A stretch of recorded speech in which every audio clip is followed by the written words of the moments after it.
영상은 이 영화와 연관되는 정확한 사실과 근거가 없음을 미리 말씀드립니다.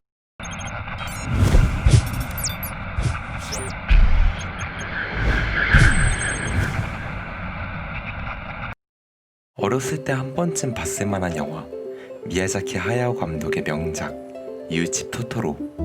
미야자키 하야오 감독의 1988년 작품으로 1952년 시골에서 도시로 이사한 자매와 시골 숲의 신 토토로의 이야기를 다룬 잔잔하고 훈훈한 극장 애니메이션입니다. 하지만 이런 잔잔하고 훈훈한 영화에 숨어있는 괴담이 있다는 걸 알고 계십니까? 우선 내용으론 사츠키와 메이 그리고 아버지 셋이 도시에 살다가 어머니가 입원한 병원 가까이에 있는 시골로 이사를 오게 됩니다. 어머니가 질병으로 입원하신 병원은 시치고쿠야마 병원, 도쿄 백십자병원을 모티브로 삼고 있다고 하네요. 실제 도쿄 백십자병원은 원래 결핵 요양소로 개업했던 병원이며 1950년대 일본에선 결핵으로 사망한 인구가 상당히 많았다는 점을 보면 메이와 사츠키의 어머니의 병명은 결핵으로 추측할 수도 있다고 생각이 드네요. 우선 이웃집 토토로는 과거 일본에서 일어난 아주 큰 사건을 바탕으로 한다는 추측입니다. 1963년 5월 일본을 뒤숭숭하게 만든 실제 사건, 사이타마현 사야마시에서 고등학교 1학년 소녀 나카타 요시에가 유괴, 강간, 살인이 되어 발견되었던 바로 사야마 사건입니다.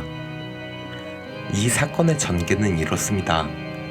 당시 고등학교 1학년이었던 나카타 요시에는 본인의 생일인 5월 1일 학교를 평소와는 달리 조기 하교를 하였고, 주민 A씨는 학교로 가는 길과는 전혀 다른 방향인 세이부철도 가드레이 쪽에서 요시에가 누군가를 기다리는 듯한 모습을 봤다는 목격담이 있었으며, 그것은 요시에의 마지막 모습이기도 했습니다.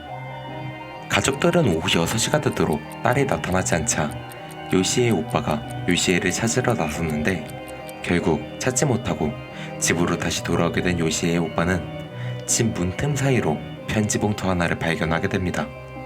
그 봉투 안에는 아이를 살리고 싶으면 내 자정에 돈 20만원, 그 당시 한국 돈 3천만원을 내놓으라는 글과 경찰과 이웃에게 알릴 경우 딸의 목숨은 없다라는 내용이 있었습니다. 이 편지를 읽은 요시의 오빠는 곧바로 경찰서에 연락해 협조를 요청했고, 사야마 경찰서 측에서는 이 사건을 유괴 사건이라 판단하고 긴급 수사 체제를 편성했습니다. 이상하게도 범인은 집안에 여자가 돈을 들고 올 것을 지시했는데 결국 요시의 언니가 5월 2일 밤 11시 40분에 경찰과 함께 위조집에 20만원을 들고 협상 장소로 갔습니다.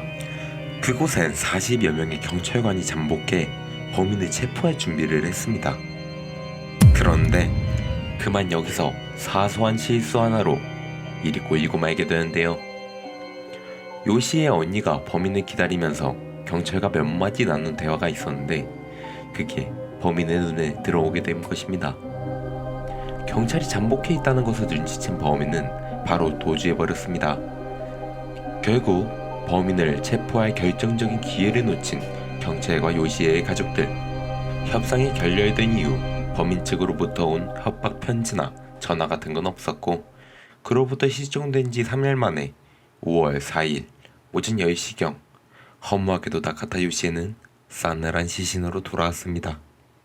과연 이 사건과 이웃집 토토로 영화와 어떤 연관이 있을까요?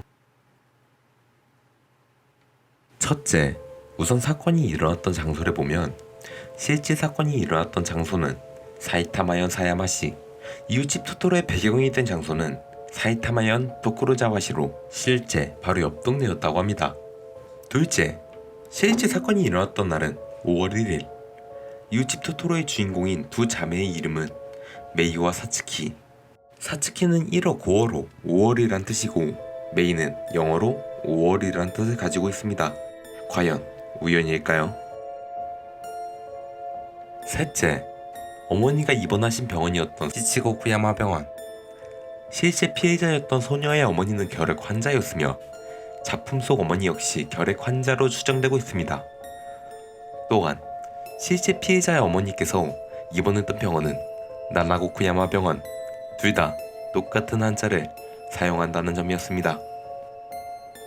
넷째, 이 사건 이후 실제 피해자였던 소녀의 친언니는 동생이 시체를 보고 정신 착락 증세를 보이며 커다란 고양이를 보았다, 너구리 도깨비도 만났다 는 이상한 말에 중얼거렸고 얼마 뒤 의문의 죽음을 맞게 되었다고 합니다. 여기서 나오는 커다란 고양이는 고양이 버스를 연상할 수 있었으며 너구리 도깨비는 토토로를 연상해 볼 수 있겠군요. 널리 알려진 16등분으로 토막이 된 토막살인 사건이다 라는 말이 있지만 그 말은 명백한 허구이며 온전한 시신으로 발견되었다고 합니다. 다들 어떠셨나요? 훈훈하고 잔잔한 영화 토토로에 숨겨진 괴담 이야기. 저는 우연의 일치일지 아니면 감독의 또 다른 숨겨진 의미일지는 모르겠지만 알아보면서 소름 돋도록 영화와 실제 사건과 비슷한 장면이 많아 소름 돋았네요. 앞으로도 이러한 알 수 있는 이야기를 알려주는 미지수 채널 좋아요와 구독 한 번씩 부탁드립니다.